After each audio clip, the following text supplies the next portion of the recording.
We're going to look at the effects of globalization on a common drink, coffee. If you don't drink coffee, you can try this out with any other beverage of your choice. Coffee is harvested in 80 countries and consumed in every country across the world. It's the second largest commodity after oil that's traded, and 22 million people across the world depend on coffee for their livelihood. So, this is a really interesting product to look at the effects of globalization.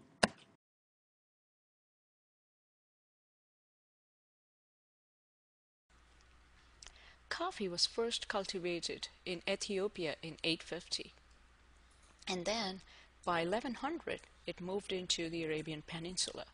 In 1690, the Dutch were the first to transport coffee commercially. They actually smuggled it from the Arab world into the East Indies, into Indonesia and Java. That's where the name Java comes from for coffee.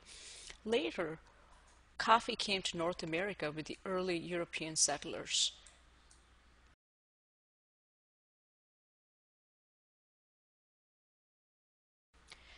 When you go to a store, you probably see many different types of coffee packaged, but essentially there are two types, Arabica and Robusta.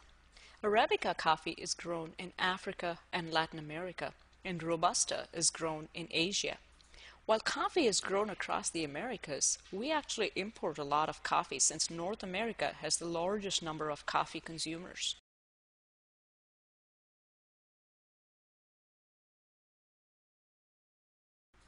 Since coffee is grown across the world, you might wonder, so who controls coffee? The International Coffee Organization is the main world body used for regulating coffee. It does this through quota systems to help keep the price of coffee stable. It also does other things, as you can see from this slide. It funds research on sustainability, on pest control, and of course, it promotes coffee drinking.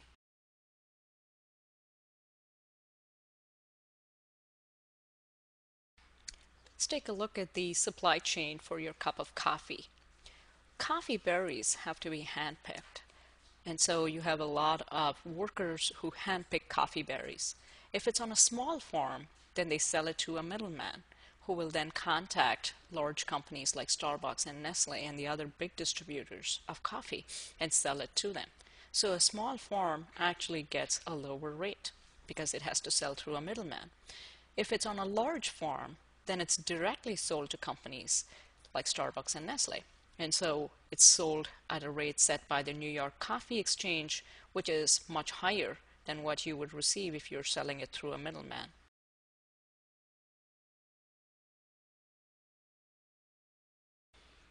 From 2000 to 2005, there was a global coffee crisis in which coffee prices reached historic lows. This impacted farmers from around the world. The crisis resulted from a flood of low-quality Robusta coffee that came from Vietnam and flooded the world markets. This upset the balance of demand and supply. Vietnam aggressively promoted its coffee industry. It appropriated land from the indigenous Montagnard people to build coffee plantations. It also had cheap labor, so it could supply coffee at very low prices.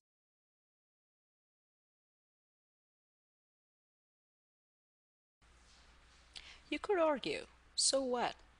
There's just more coffee, so we have more coffee to drink.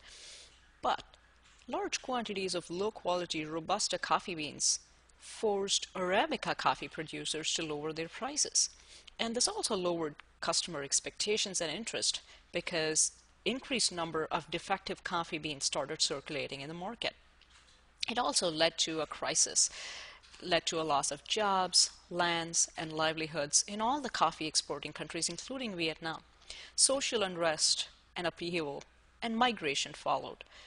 Since coffee takes 5 years to cultivate before it becomes fully productive, the low prices had long-term effects. Many crops were neglected. Sometimes farmers shifted products. For example, in Colombia, there was a surge of kidnappings and violence, and people started farming drug crops.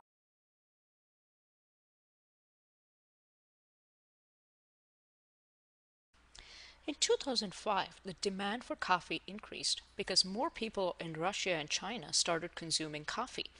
But worldwide, the fertilizer prices increased too. So coffee farmers actually got less revenue when they grew a coffee crop. So you can see that irrespective of where you are, whether you grow coffee or you consume it, you're affected by globalization.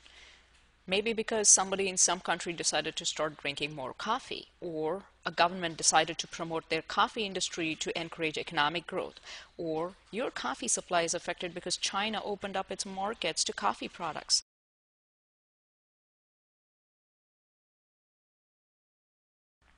Coffee also has some environmental implications. Coffee plantations are often created by clearing out forests. Also, if it's a large plantation, coffee crops require fertilizers and pesticides, and over time, this leads to soil degradation. So these practices are not sustainable over time.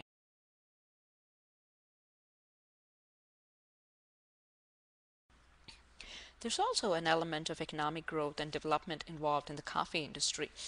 The top coffee growing countries are all developing countries, and they often depend on coffee exports to create jobs and to fight poverty. So if something changes in the world market or the prices collapse, they're seriously affected. And the people who suffer most are often small-time farmers with less than 5 acres of land.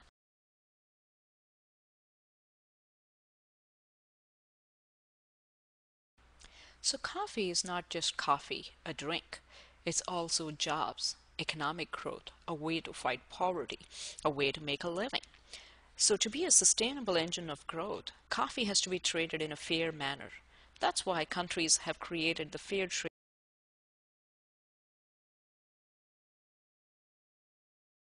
So what does the fair trade system mean? It means providing enough money so the farmers can meet their expenses and they have a living wage. They have access to credit and it's at a fair price. So they can actually eventually pay back the money they borrow. And it also means that they have enough money to send their kids to school. They have access to better housing and good healthcare facilities.